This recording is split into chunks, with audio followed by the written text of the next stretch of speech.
दोस्तों इस वीडियो में हम लोग देखेंगे त्रैमासिक परीक्षा कैसे पूछे जाते हैं। कक्षा 10 का विषय विज्ञान आपका है। ओके, तो किस टाइप से आपके क्वेश्चंस बोर्ड पेपर में भी आएंगे, मतलब उसी के आधार पर त्रैमासिक परीक्षा बनाया जाता है। त्रैमासिक परीक्षा बनाने का मेन मकसद ये होता है कि आप लोगों का 3 महीना में जो पढ़ाई की गई है ना, वो क्या क्या पढ़ाया गया है, उसका आपको कितना याद हो गया है, आपको कितना नॉलेज है, ठीक है। इसीलिए आपका क्या होता है, त्रैमासिक परीक्षा कराई जाती है विद्यालयों में। क्लियर। तो यहाँ पर ध्यान से देखिएगा किस टाइप से आपके क्वेश्चन पूछे जाते हैं, उन सभी क्वेश्चन को मैं लेकर आया हूँ। क्लियर। तो यहाँ पर ध्यान से देख सकते हैं, यहाँ पर आपका लिखा है, कह रहा है 2FeCl3 2H2O Y इतना का इतना दे दिया। कह रहा रासायनिक अभिक्रिया में Y का मान क्या होगा। Y का मान क्या होगा, तो कैसे निकालते हैं Y का मान, थोड़ा सा हम लोग देखते हैं अच्छे से। जिसको नहीं पता है उसको भी पता चल जाएगा। सबसे पहले देखते हैं, यहाँ पर Fe है, यहाँ पर भी Fe है, यहाँ पर Cl3 है, यहाँ पर भी Cl है, यहाँ पर 3 को Cl है, यहाँ पर हाइड्रोजन 4 है, यहाँ पर हाइड्रोजन 2 है और 2 यहाँ पर 4 है। क्लियर। यहाँ पर सल्फर नहीं है, इधर सल्फर है वाई की जगह पे नहीं, तो सल्फर हो गया। ठीक है। यहाँ पर देखेंगे ऑक्सीजन 4 है, यहाँ पर ऑक्सीजन 2 है, यहाँ पर ऑक्सीजन आपको कितना दिखाई दे रहा है 4, ऑक्सीजन 2 की कमी हुई, तो ऑक्सीजन मतलब वाई की जगह पे क्या होगा, SO2 होगा। तो SO2 ऑप्शन में है, सी वाला ऑप्शन क्या हो जाएगा, करेक्ट हो जाएगा। क्लियर। फिर कह रहा है ना, ये ऊपर जो ये चीज़ें लिखा गया है, कह रहे दी गई अभिक्रिया किस प्रकार की अभिक्रिया होती है, तो ये आपका द्विविस्थापन अभिक्रिया, विस्थापन अभिक्रिया कह सकते हैं। कौन सी अभिक्रिया होती है, विस्थापन अभिक्रिया होती है। ठीक है।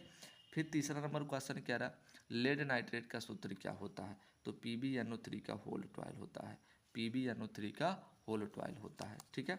फिर कह रहा है क्षारीय विलयन में फिनोल, जो आपका फिनोल फ्लथलेनिन सूचक का रंग होता है वह कैसा होता है।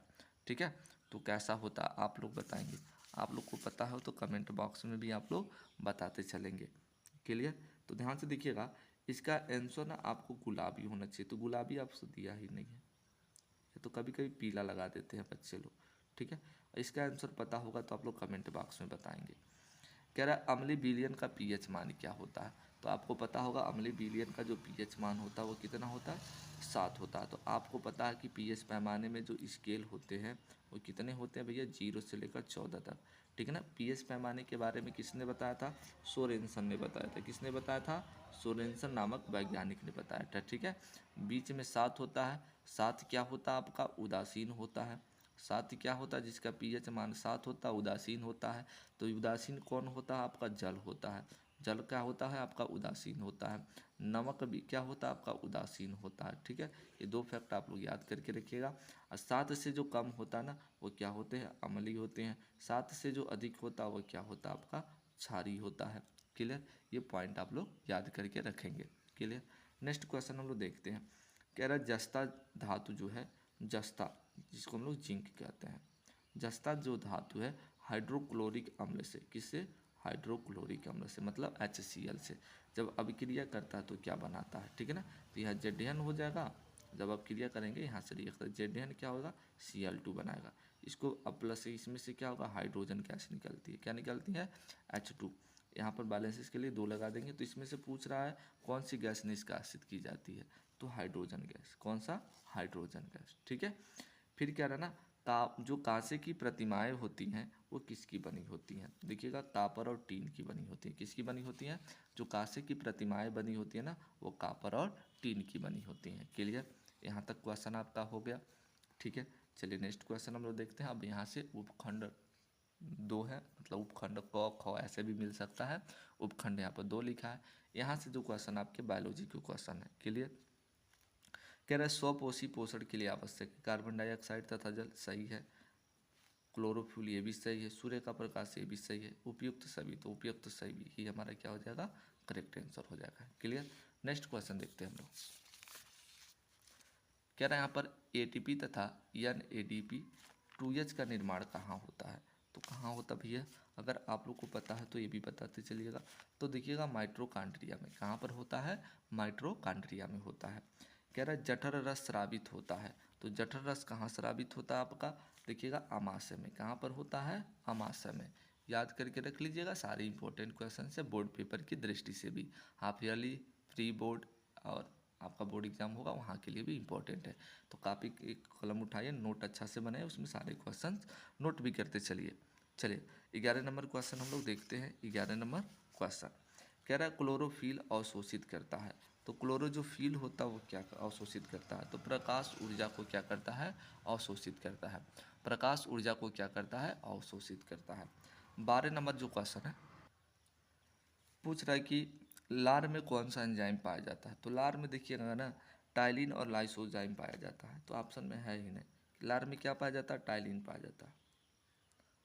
टाइलिन, तो टाइलिन आपका ऑप्शन में नहीं है, तो इसको हम लोग छोड़ देंगे। ठीक है, थोड़ा सा रॉन्ग आंसर यहाँ पर लिख दिया गया है।